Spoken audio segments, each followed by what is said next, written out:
Selamat berjumpa kembali dengan kami, channel Film Legenda Nusantara. Dalam channel ini, kami akan menyajikan cerita-cerita legenda, cerita-cerita sejarah Nusantara, kejayaan Nusantara.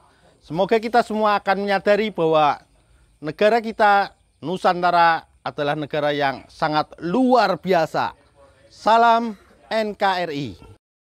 Kemelut Belambangan bagian 61.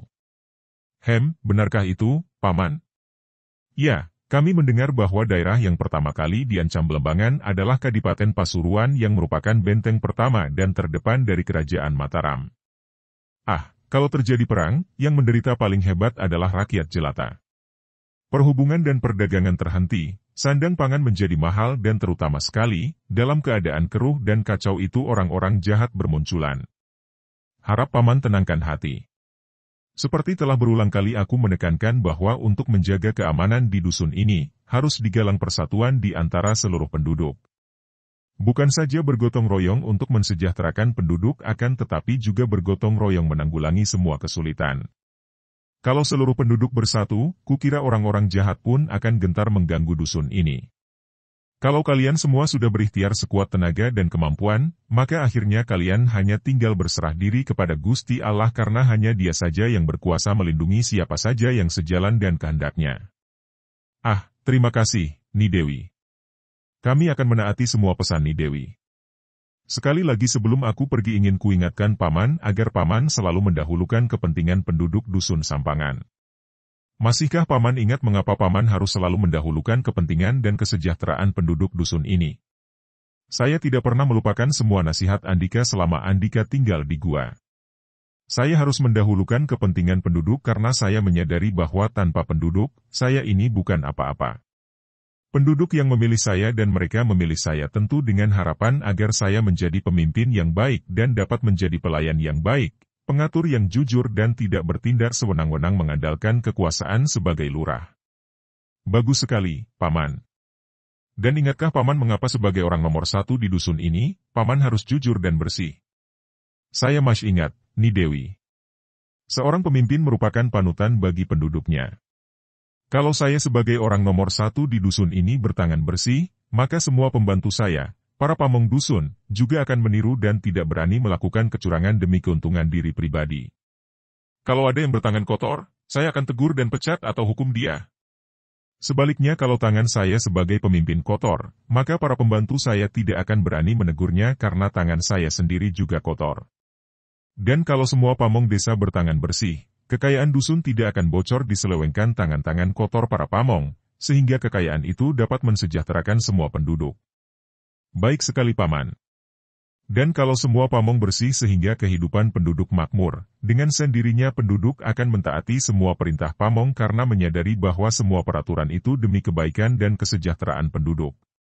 Saya mengerti sepenuhnya, Nyi Dewi. Semoga saja Gusti Allah akan selalu memberi kekuatan kepada kami para pamong dusun ini agar kami dapat melawan semua godaan syaitan. Bagus, Paman. Memang, melawan godaan syaitan yang selalu mempergunakan segala yang serba enak dan menyenangkan sebagai umpan untuk menyeret kita ke dalam perbuatan dosa, bukanlah pekerjaan yang mudah. Hanya kepada Gusti Allah yang dapat memberi kekuatan kepada kita untuk bertahan terhadap godaan syaitan. Mengandalkan hati akal pikiran saja sukar untuk dapat bertahan karena syaitan selalu menyelinap dan ingin menguasai hati akal pikiran kita sehingga semua pandangan membela dan membenarkan perbuatan sesat kita. Gusti Allah mengasihi manusia yang berserah diri kepadanya dengan sabar, ikhlas, dan tawakal. Aduh, Nyi Dewi. Berkat bimbingan Andika maka kami dapat sadar dan dapat memiliki iman yang kuat. Andika sungguh bagaikan seorang dewi yang suci dan... Cukup, Paman, jangan memuji aku. Aku juga hanya seorang manusia yang bergelimang dosa, yang selalu mohon pengampunan dari Gusti Allah, yang berusaha untuk bertaubat. Kini banyak penduduk yang berdatangan. Agaknya berita bahwa Nyi Dewi yang mereka hormati dan cintai itu hendak pergi meninggalkan mereka, tersiar dengan luas dan berbondong-bondong mereka datang ke kelurahan sehingga pekarangan itu penuh dengan manusia. Lihat, Nyi Dewi. Semua orang memuja dan berterima kasih kepada Andika, kata Lurah Ganjar. Mendengar ini, Maya Dewi lalu bangkit dari kursinya dan diikuti Lurah Ganjar. Ia keluar dan berdiri di tepi pendopo yang lebih tinggi dari pekarangan di mana semua penduduk dusun Sampangan berkumpul. Kini semua keluarga Lurah Ganjar juga sudah keluar dari dalam rumah dan berkumpul di pendopo. Keharuan menyelinap dalam hati Maya Dewi. Tiba-tiba seperti kilat menyambar, terbayang olehnya pengalamannya dahulu ketika ia masih dijuluki iblis betina. Sekarang kalau mengingat semua itu, ia merasa heran bagaimana mungkin ia dahulu dapat bertindak demikian kejam terhadap orang lain. Padahal, orang-orang itu demikian baik terhadap dirinya seperti yang diperlihatkan penduduk Sampangan ini. Teringat ia akan kata-kata Bagus Sajiwo yang sekarang tampak betul kebenarannya. Lanjut ke jilid 11. Kemelut Belambangan, seri ke-05 serial Pecut Sakti Bajrakirana. Karya, Asmaraman S. Hopinghu. Jilid 11. Sikap baik orang lain terhadap kita hanya merupakan pantulan cermin sikap kita terhadap orang itu.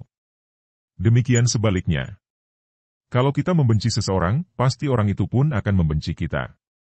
Kalau kita baik, dalam arti kata yang sebenarnya, kepada seseorang, pasti orang itu pun akan baik kepada kita.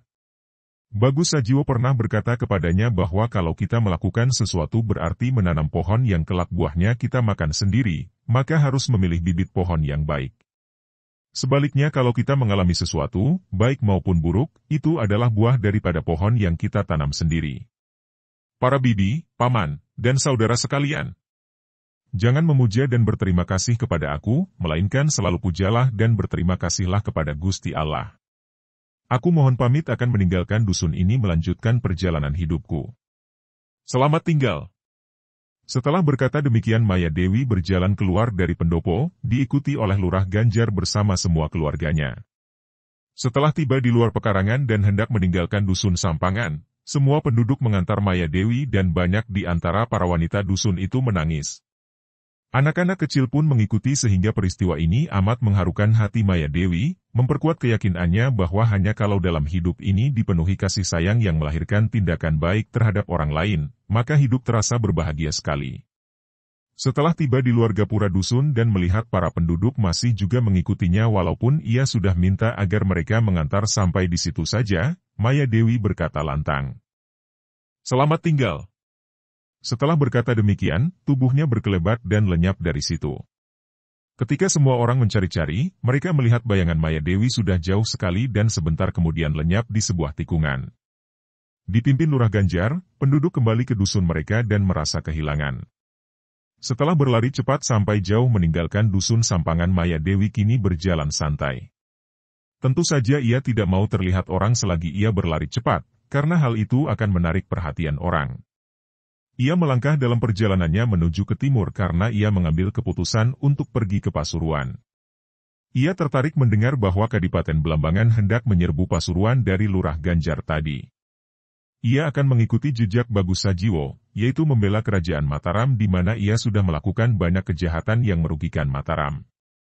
Ia hendak menebus semua kejahatannya itu dengan membela Mataram apalagi mendengar bahwa mungkin sekali Belambangan dibantu oleh Kompeni Belanda.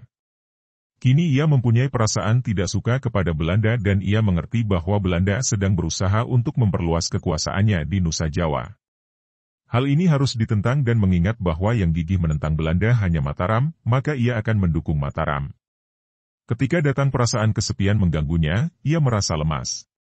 Semenjak berpisah dari Bagus Sajiwo, ia merasa seolah kehilangan segala-galanya, ia merasa kesepian, tidak mempunyai siapa-siapa lagi, hidupnya kosong tanpa arti. Ingin Maya Dewi menangis kalau ia teringat akan Bagus Sajiwo dan membayangkan pemuda itu mengeluarkan kata-kata yang lembut dengan sikap yang amat ramah dan akrab kepadanya.